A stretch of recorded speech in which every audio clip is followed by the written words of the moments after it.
अचानक अमेरिका से Indian nationals के डिपोर्ट होने की खबरें बढ़ रही हैं और पार्लियामेंट ने इस पर गंभीर चिंता जताई है।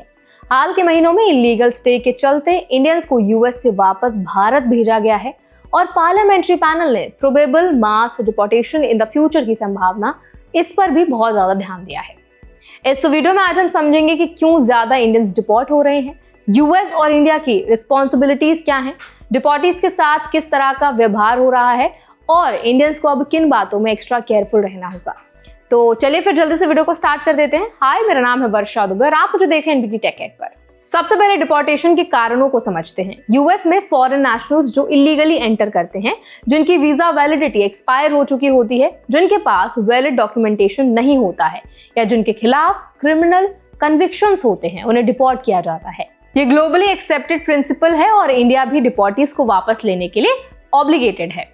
मिनिस्ट्री ऑफ एक्सटर्नल अफेयर्स ने पार्लियामेंट्री पैनल को बताया कि रेपेट्रिएशन सिर्फ तब किया जाता है जब नेशनैलिटी क्लियर वेरिफिकेशन के बाद कंफर्म हो, लेकिन डिपोर्टेशन प्रोसेस में ह्यूमन राइट्स का कंसर्न भी सामने आया है। पार्लियामेंट्री पैनल ने यूएस फ्लाइट्स पर डिपोर्टीज के साथ शैकल्स, वेस्ट चेन्स और लेग आयरन इस्तेमाल होने पर आपत्ति जताई। खासकर 15 फरवरी की सेकेंड डिपोर्टेशन फ्लाइट में विमेन और चिल्ड्रन को बिना शैकल्स रेपेट्रिएट किया गया, जो पार्शियल पॉलिसी शिफ्ट दिखाता है।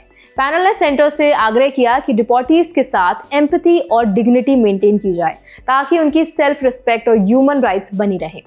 पैनल ने स्ट्रक्चर्ड रीइंटीग्रेशन प्रोग्राम्स की जरूरत भी बताई है ताकि डिपोर्टीज को वापस आने के बाद सोशल और इकोनॉमिक सपोर्ट मिल सके। सेंटर ने क्लैरिफाई किया कि रीइंटीग्रेशन की रिस्पॉन्सिबिलिटी स्टेट गवर्नमेंट्स की है, लेकिन एमईए ने पैनल की सजेशन को टेकन नोट किया है। इसका मतलब है कि स्टेट्स को डिपोर्टीज के वेलफेयर में एक्टिव रोल लेना होगा।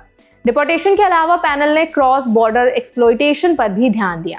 कंबोडिया, लाओस और म्यांमार में कई इंडियंस फेक जॉब ऑफर्स के जाल में फंस गए। कई प्रोफेशनल्स और सॉफ्टवेयर इंजीनियर्स भी ट्रैप्ड हुए। अथॉरिटीज ने इन देशों से इंडियंस को रेस्क्यू किया। 1091 फ्रॉम कंबोडिया, 700 फ्रॉम लाओस और 497 फ्रॉम म्यांमार। पैनल ने सुझाव दिया कि इंडियन एम्बेसीज फॉरेन एम्प्लॉयर्स की वेरिफिकेशन ईमेल या फोन के जरिए करे ताकि जॉब सीकर्स फ्रॉड और ट्रैफिकिंग से बचा जा सके।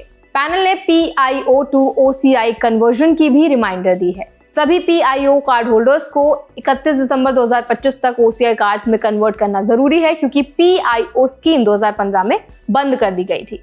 ये स्टेप फ्यूचर में इंडियन डायस्पोरा के डॉक्यूमेंटेशन और लीगल क्लैरिटी के लिए इंपॉर्टेंट है। इंडियंस के लिए टेकअवेज बहुत क्लियर है।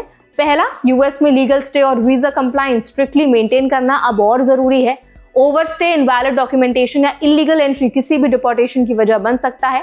दूसरा, अगर यूएस में जॉब या स्टडी के लिए जा रहे हैं तो हमेशा वेरीफाइड चैनल्स और ट्रस्टेड एम्प्लॉयर्स के माध्यम से ही एप्लीकेशन करें।